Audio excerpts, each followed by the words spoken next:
ماہ رمضان المبارک کے دن جو ہے وہ آدھے دن ختم ہو چکے ہیں، اور ہم مزید کیا ہے آگے بڑھتے جا رہے ہیں، اور ماہ رمضان المبارک ختم ہوتا جا رہا ہے۔ امیر المومنین علیہ السلام نے مسجد کوفہ میں یکم ماہ رمضان المبارک کو ایک خطبہ ارشاد فرمایا تھا، کہ جسے شیخ صدوق علیہ رحمہ نے اپنی جو کتاب ہے فضائل الاشہر الثلاثہ وہاں پہ ذکر کیا اس خطبہ کو۔ اس خطبہ کے اندر امیر المومنین علیہ السلام نے اس بات کی طرف توجہ دلائی ہے اور کہا ہے کہ ایھا الصائم تدبر امرک فانک فی شہرک ھذا ضیف ربک، کہ اے روزے دار تم اپنے آپ کو دیکھو، اپنے معاملے کو بڑا غور و فکر سے دیکھو کہ کیا کر رہے ہو اس مہینے میں۔ انظر کیف تکون فی لیلک و نہارک، اس بات کو تم دیکھو کہ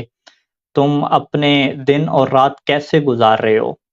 وکیف تحفظ جوارحک عن معاصی ربک، اور اپنے آپ کو، اپنے اعضائے جوارح کو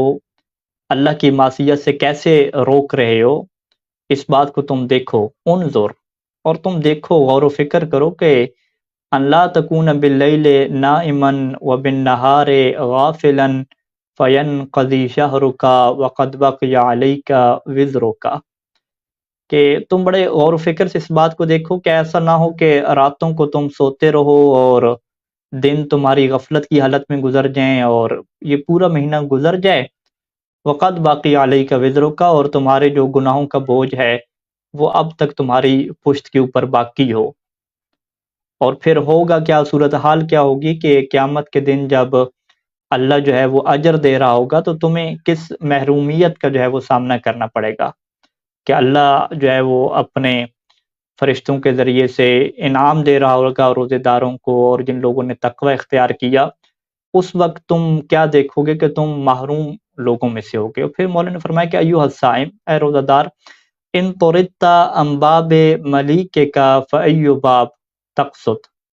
کہ ذرا سوچو، غور و فکر کرو کہ اگر ماہ رمضان میں تم توجہ نہیں کرتے اپنے اوپر، اور پورا ماہ رمضان گزر رہا ہے، ابھی تک تم نے اپنے اندر تبدیلی پیدا کرنے کی کوشش نہیں کی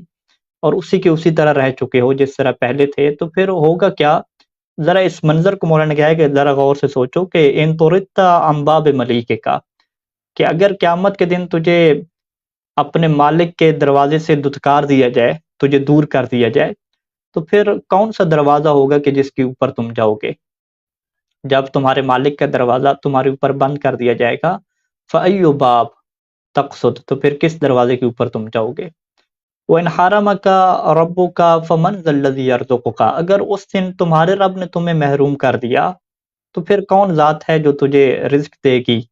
وَإِنْ أَهَانَكَ فَمَنْ ذَا الَّذِي يُكْرِمُكَ، اگر اس دن